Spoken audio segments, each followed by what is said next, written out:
Well, good morning, everyone. It is wonderful to be with all of you. And Dr. Kusumayati, thank you so much for the generous introduction, but more than that, thank you for decades of service, working to improve public health, to educate the next generation of doctors and nurses, including as the first woman to serve as the university's Dean of the School of Public Health. From your research on reproductive health to your leadership on Indonesia's COVID task force, your dedication to your community is truly inspirational, and I thank you.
And above all, they want a region that is more free and more open. So what I'd like to do today is to try to set out that shared vision and how together we're going to work to make it a reality. And there are 5 core elements that I'd like to focus on. First, we will advance a free and open Indo-Pacific. Now, we talk a lot about a free and open Indo-Pacific, but we don't often define what we actually mean by that. Freedom is about the ability to write your future and have a say in what happens in your community and your country, no matter who you are or who you know. And openness naturally flows from freedom. Free places are open to new information and points of view. They're open to different cultures, religions, ways of life. They're open to criticism, to self-reflection, as well as to renewal. When we say that we want a free and open Indo-Pacific, we mean that on an individual level, that people will be free in their daily lives and live in open societies. We mean that on a state level, that individual countries will be able to choose their own path and their own partners. And we mean that on a regional level, that in this part of the world, problems will be dealt with openly, rules will be reached transparently and applied fairly, goods and ideas and people will flow freely across land, cyberspace, and the open seas. We all have a stake in ensuring that the world's most dynamic region is free from coercion and accessible to all. This is good for people across the region.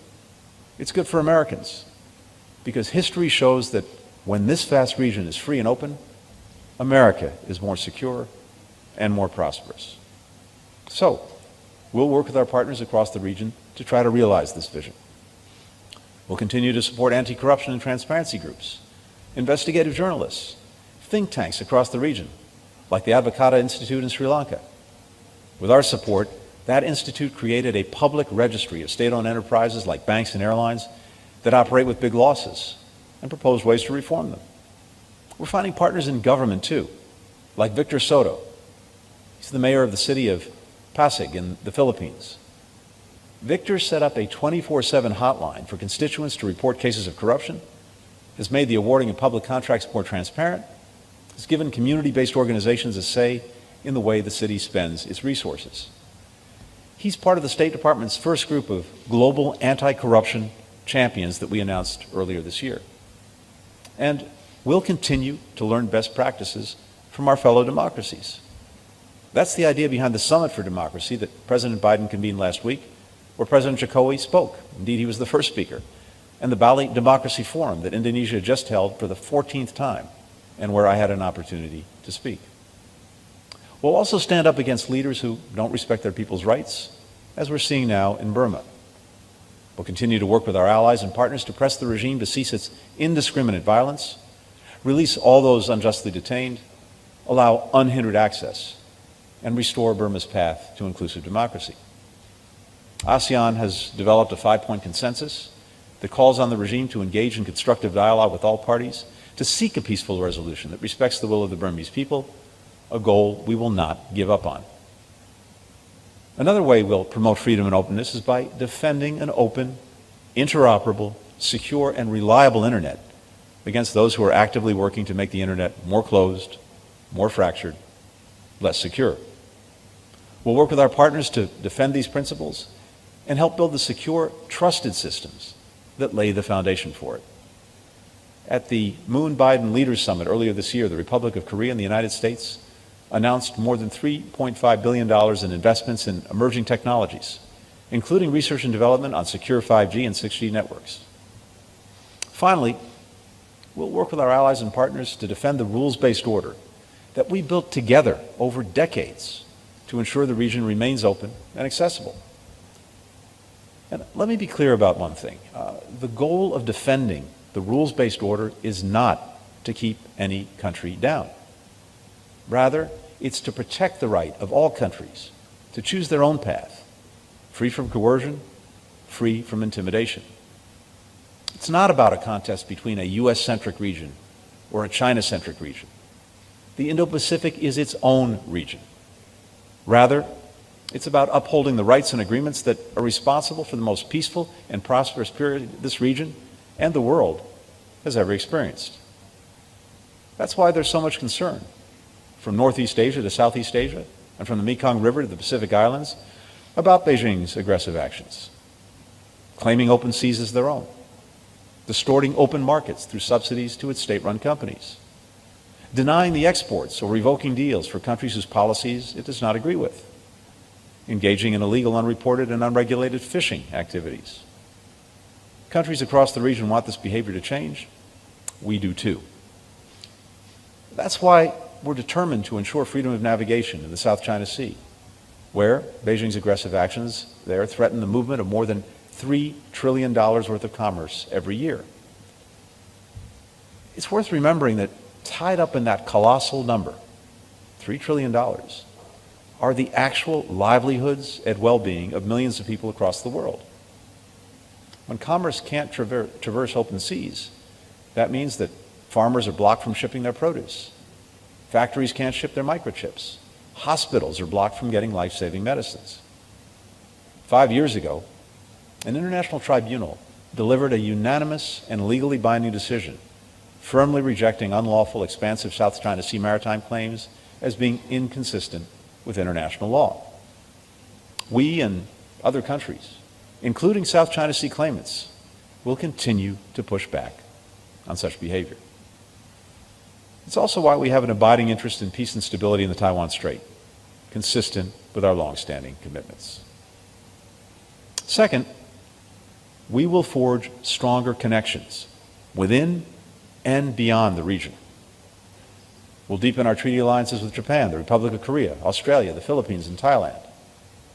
Those bonds have long provided the foundation for peace, security, and prosperity in the region. We'll foster greater cooperation among these allies as well.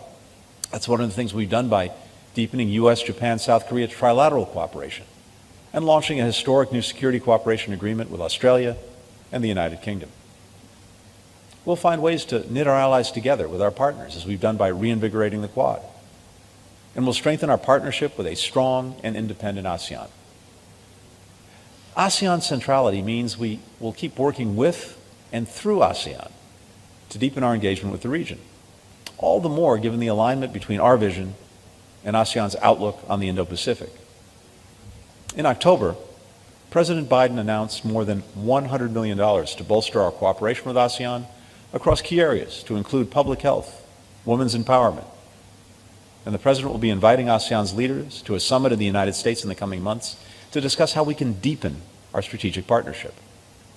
We're strengthening strategic partnerships with other countries in the region: Singapore, Vietnam, Malaysia, and of course, Indonesia.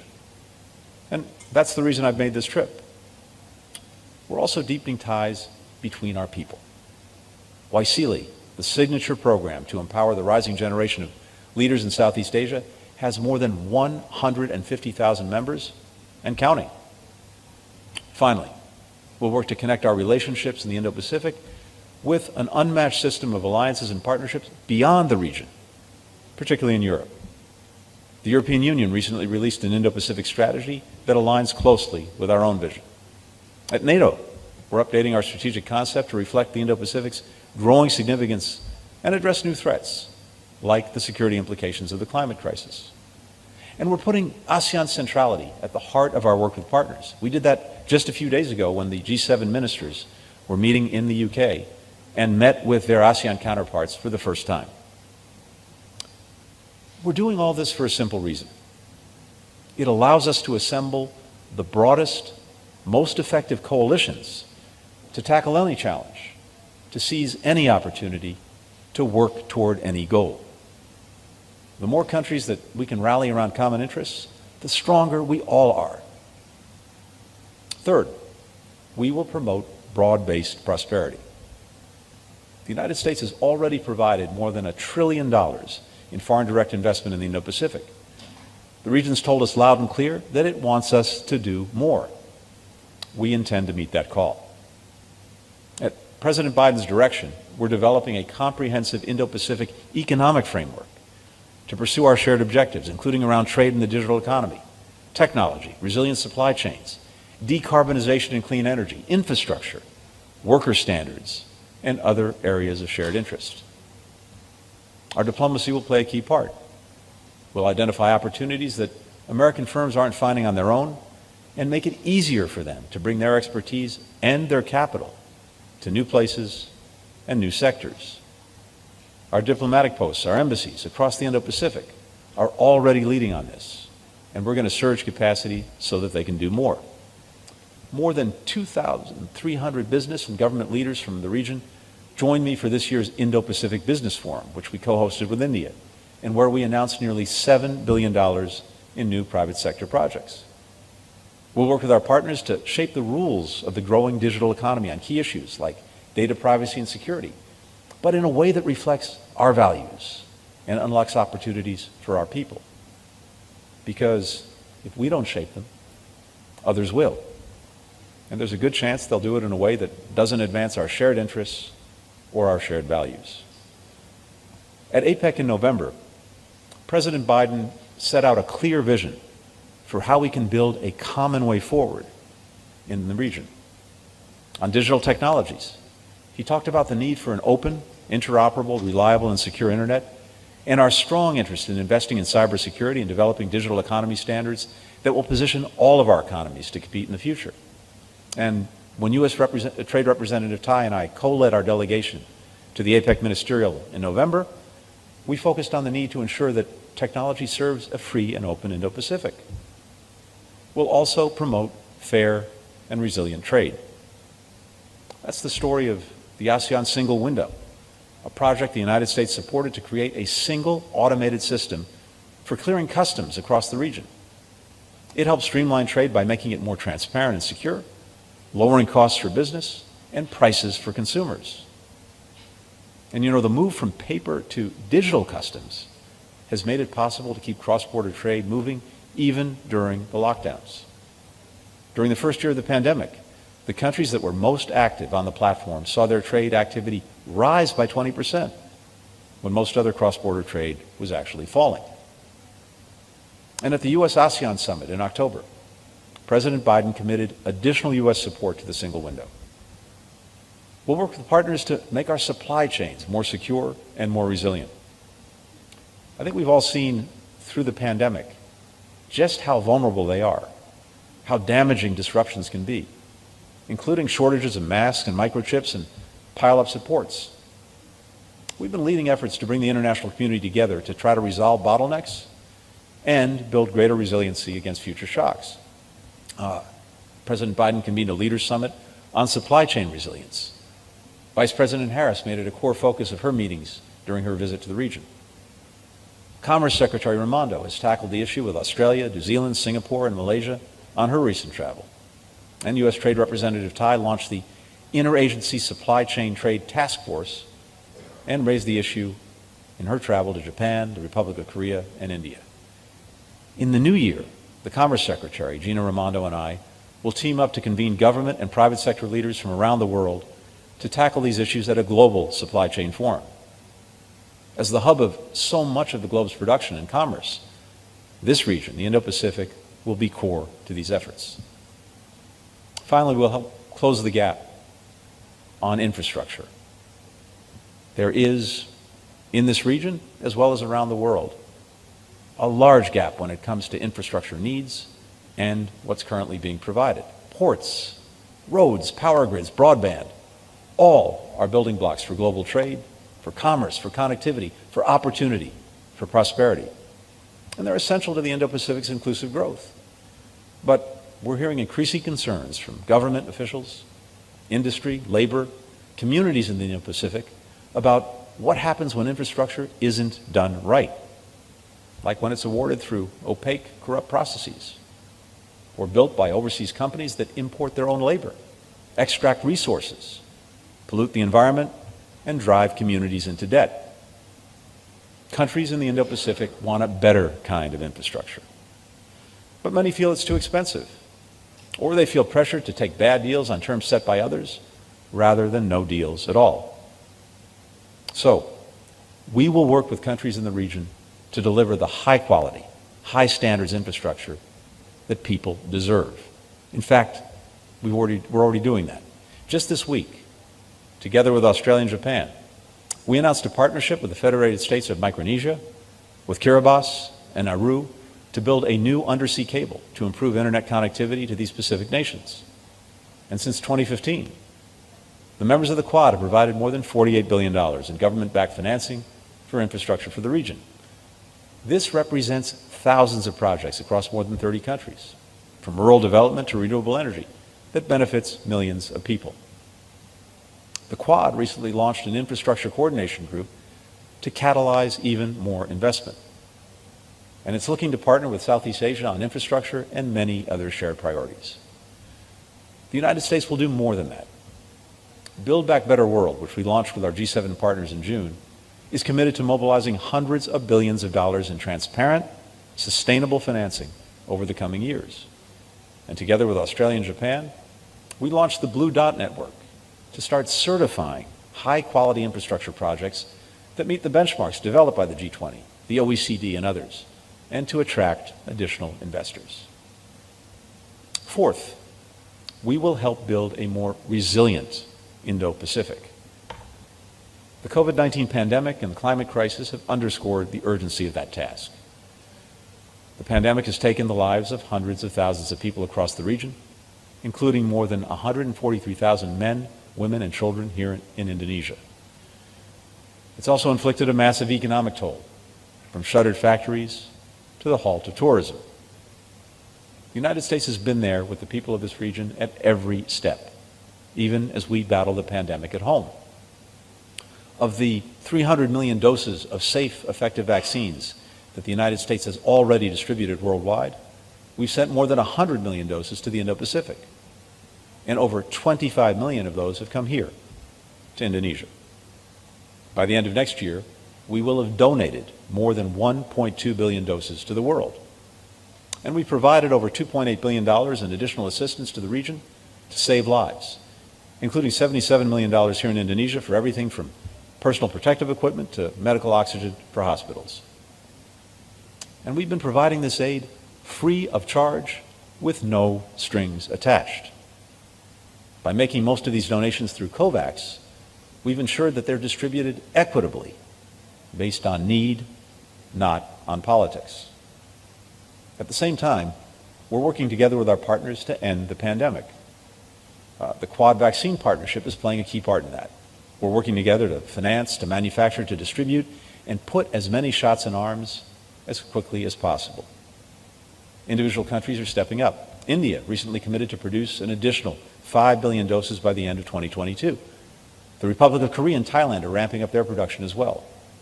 We're rallying the private sector to our side. At a ministerial that I convened last month, we launched something called the Global COVID Corps. It's a coalition of leading companies that will provide expertise, tools, and capabilities to support logistics and vaccine efforts in developing countries, including the last mile.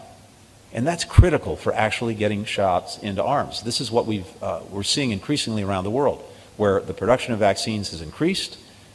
They're getting out there, but then they are not getting into arms because of the last mile difficulties, the logistics that need to be solved. And that's exactly what we're focusing on. At the same time, as we fight the virus, we're building the health systems back better in the Indo-Pacific, around the world, to prevent, detect, and respond to the next pandemic. And the thing is, we actually know how to do this. The United States has been working with partners to strengthen health systems in the region for decades. In ASEAN alone, we've invested more than $3.5 billion in public health over the past 20 years. And we have a lot to show for it, both in significant improvements to public health and also in deep relationships that we built on the ground. As part of our support for ASEAN, President Biden recently announced that we'll provide $40 million for the U.S.-ASEAN Health Futures Initiative. And that's going to accelerate joint research, strengthen health systems, train a rising generation of health professionals. We're also supporting the development of an ASEAN public health emergency coordination system. That's going to help countries in the region coordinate their response to future health emergencies. And the first Southeast Asian regional office of the U.S. Centers for Disease Control and Prevention, which we opened in Hanoi this summer, is already supporting these efforts on the ground. The climate crisis, of course, is another global challenge that we have to tackle together. People across the Indo-Pacific are already feeling its catastrophic impact. 70% of the world's natural disasters strike in this region, and over 90 million people in the region were affected by climate-related disasters in 2019. The following year, on our own Pacific coast, California endured 5 of the 6 biggest wildfires in its history. Now, many of the biggest emitters in the region have recognized the need to act urgently, as we saw in the ambitious pledges that they set out at COP26. In Glasgow, 15 Indo-Pacific countries, including Indonesia, signed the Global Methane Pledge to cut emissions by 30% over the next decade. If all the biggest emitters join us, that would do more to reduce warming than taking every ship out of the seas and every plane out of the skies. But you know, it would be a mistake to think about climate only through the prism of threats. Here's why. Every country on the planet has to reduce emissions and prepare for the unavoidable impacts of climate change. And that necessary transformation to new technologies and new industries also offers a once-in-a-generation opportunity to create new, good-paying jobs. We believe that opportunity runs through the Indo-Pacific, and we're already working with our partners to seize it. In the last 5 years alone, the United States has mobilized more than $7 billion in renewable energy investments in the region. As we step up our efforts, we're bringing to bear the unique constellation of partnerships that we built up. Multilateral organizations and advocacy groups, businesses and philanthropies, researchers and technical experts. Consider the Clean Edge initiative that we're launching this month, which will bring together the expertise and innovation of the U.S. government and private sector to help advance clean energy solutions across the region. Consider the more than $20 million that President Biden recently committed to a U.S.-ASEAN Climate Futures Initiative, or the $500 million in financing announced just last week by the U.S. International Development Finance Corporation to help build a solar manufacturing facility in Tamil Nadu, India. The factory, being built by the American company First Solar, will have an annual capacity of 3.3 gigawatts. That's enough to power more than 2 million homes.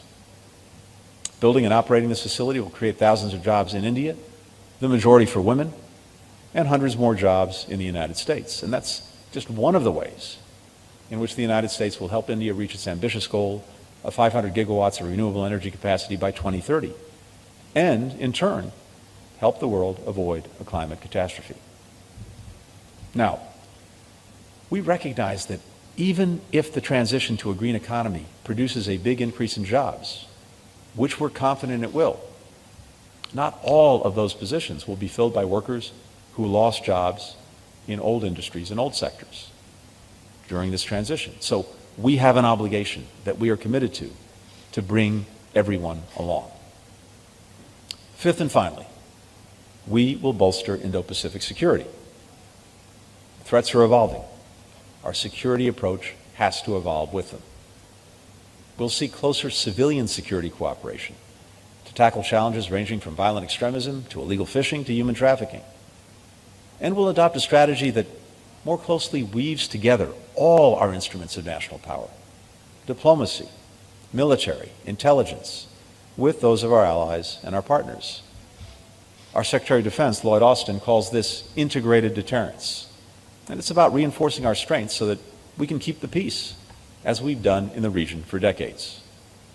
We don't want conflict in the Indo-Pacific. That's why we seek serious and sustained diplomacy with the DPRK, with the ultimate goal of denuclearizing the Korean Peninsula. We'll work with allies and partners to address the threat posed by the DPRK's nuclear and missile programs through a calibrated, practical approach, while also strengthening our extended deterrence. And that's why President Biden told President Xi last month that we share a profound responsibility to ensure that the competition between our countries does not veer into conflict. We take that responsibility with the greatest seriousness, because the failure to do so would be catastrophic for all of us. On February 14th, 1962, the United States Attorney General, Robert F. Kennedy, came to speak at this university. He talked about the enduring struggles that our people share, which he said had to be carried forward by young people like the students here today. And he quoted something that his brother, John F. Kennedy, then President of the United States, said about our vision for the world. President Kennedy said, "Our basic goal remains the same: a peaceful world, a community of free and independent states, free to choose their own future and their own system, so long as it does not threaten the freedom of others." For all that's changed in the nearly 70 years since President Kennedy spoke those words, it's remarkable how much that vision aligns with the one that we share. And the reason I'm so grateful to be able to speak about this here, at this university, with students and alumni of so many of our youth leadership programs present, is because you are the ones, still today, who will carry forward that vision. As you do, know that you have people across the Indo-Pacific, including in the United States, whose hopes and fates are tied up with yours, and who will be your steadfast partners in making the Indo-Pacific, this region that we share, more open and more free. Thanks so much for listening.